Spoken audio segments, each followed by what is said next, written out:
that to good use in talking about the Gospels. Why don't you explain a little bit about this approach? Well, I think it's got some similarities if you think about it. I work cold cases, and these are cases in the distant past. Usually my cases from like 1979 to 1988. You've got issues related to available witnesses.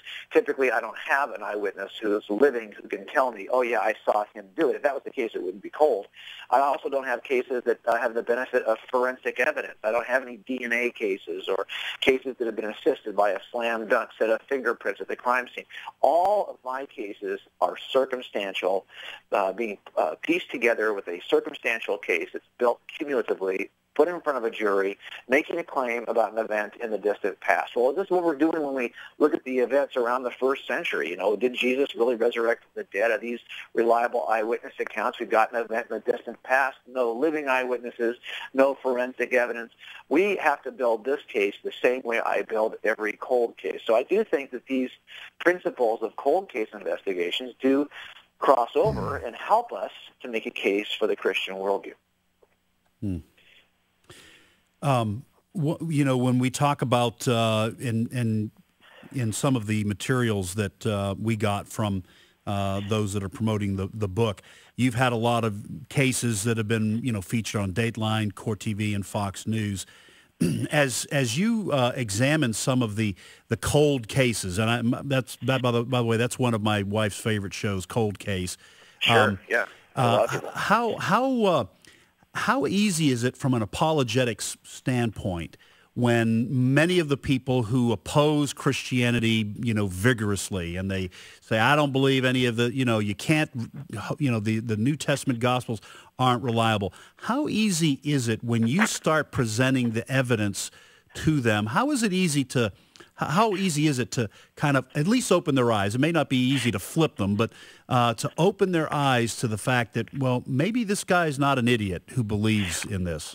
Well, I think you may get to a place where someone will say this guy's not an idiot, but they will not necessarily say, but I agree with the guy. I mean, this is a big difference. And I think that part of the problem is well, twofold. Number one, there are lots of reasons why people will reject a truth claim. Only one of them is rational. Rationality, issues with rational objections, those are out there. I wish that most of our friends were holding purely rational objections. That's not always the case. There are also emotional objections. Maybe you knew somebody who was a Christian who abused you or was an idiot, you know, somebody you didn't like. Or there are volitional objections, or reasons why you would not want there to, this was my problem. I had strong reasons to not want there to be any other God than Jim.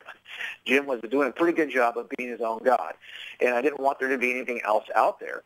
And quite frankly, a lot of it is about presuppositions. Let's face it. And when you go into a crime scene, and I've had this happen where I've walked into a murder scene with the guy who's senior to me who had an idea of what kind of murder this was going to be. We walk in, we see it. It looks like it's a domestic violence kind of murder, and automatically he's fixed.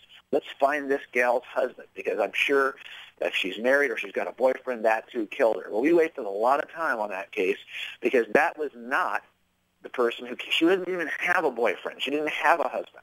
She was killed by a neighbor, you know. So we wasted a lot of time because we held a presupposition and we wouldn't let go of it. And this is where I was. A lot of our friends who are non-believers hold to philosophical naturalism. They reject anything supernatural, anything miraculous.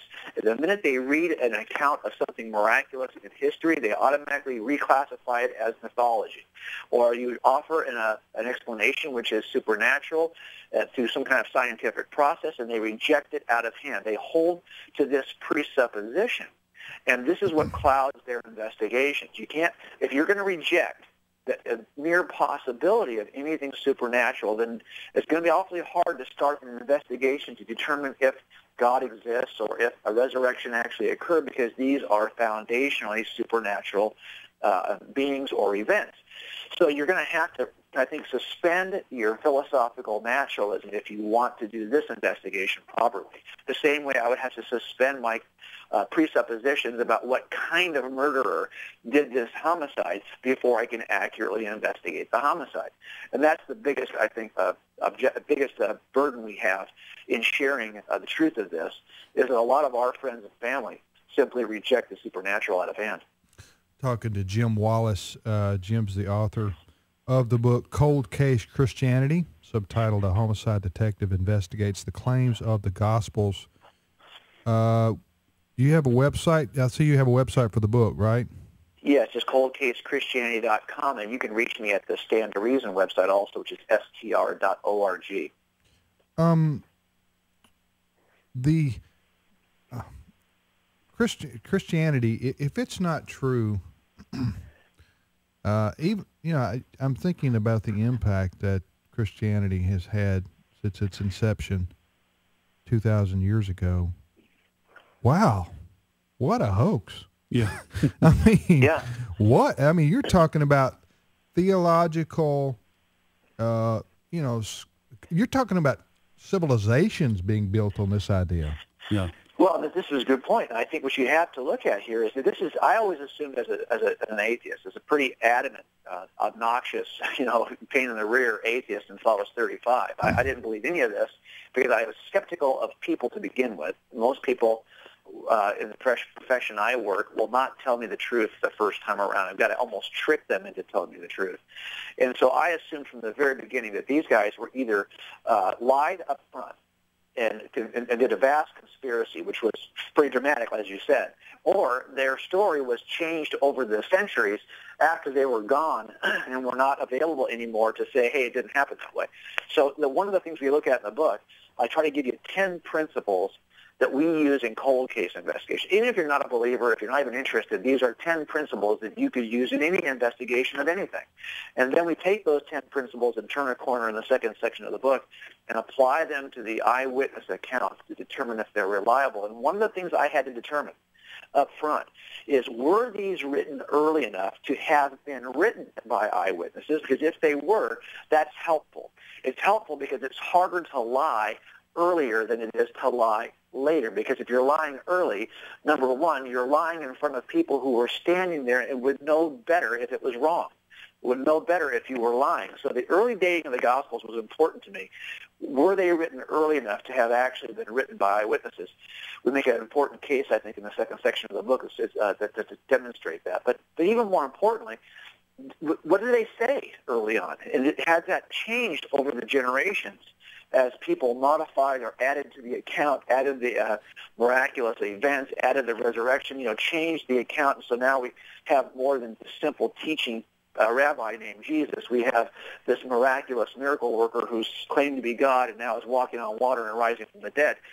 So I think the chain of custody, looking at how the story changes, does it change over time? John said something. We have an account from John, but how do we know the account we have today is really what John wrote in the first century? Well, we can go to his students and ask his students, what did John tell you? Because it turns out those students, we know who they are in history. They're Ignatius and Polycarp and Papias.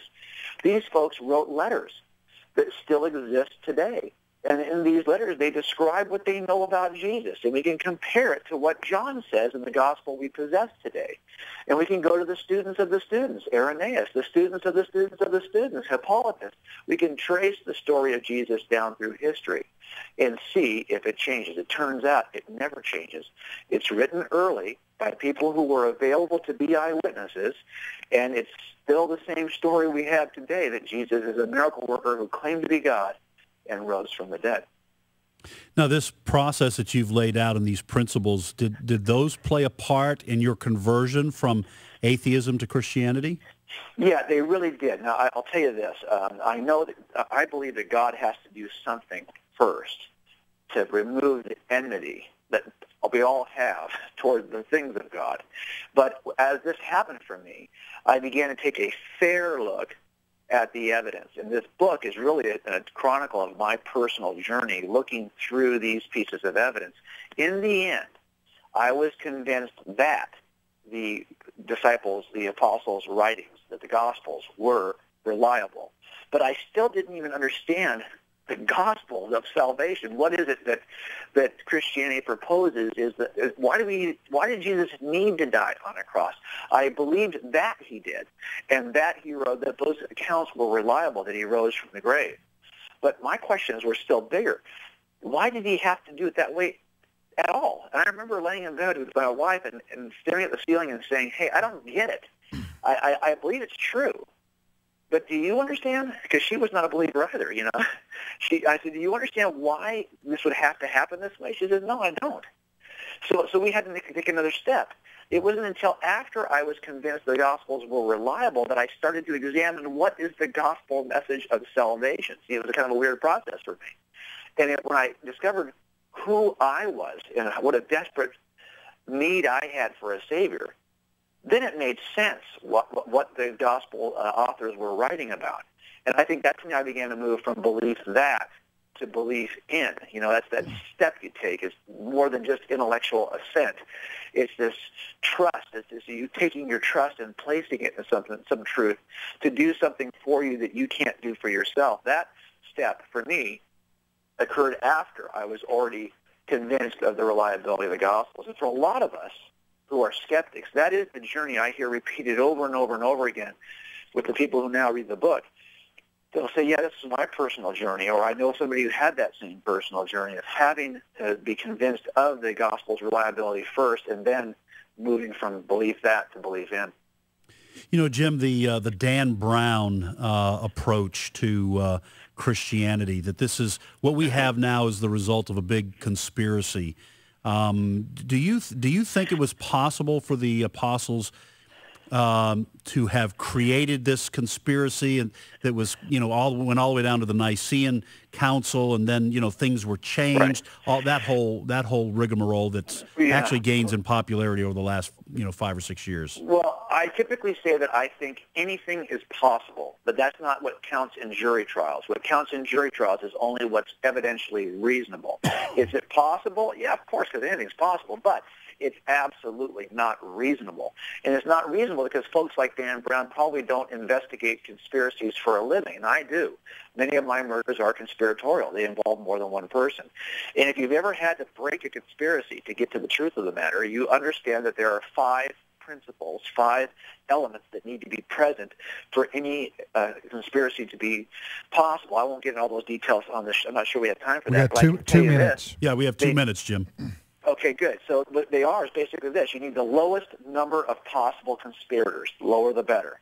If you have more, it's harder for more people to hold on to a lie than it is for less people to hold on to a lie. You need the shortest possible time span in which to hold on to the conspiracy.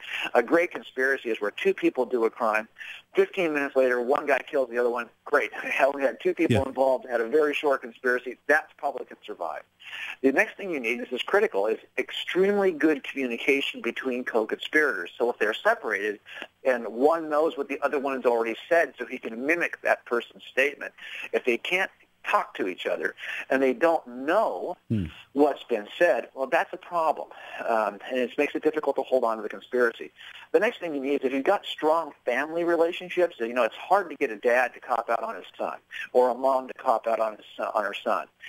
So this is, you might probably won't even talk to you, let alone cop out on each other.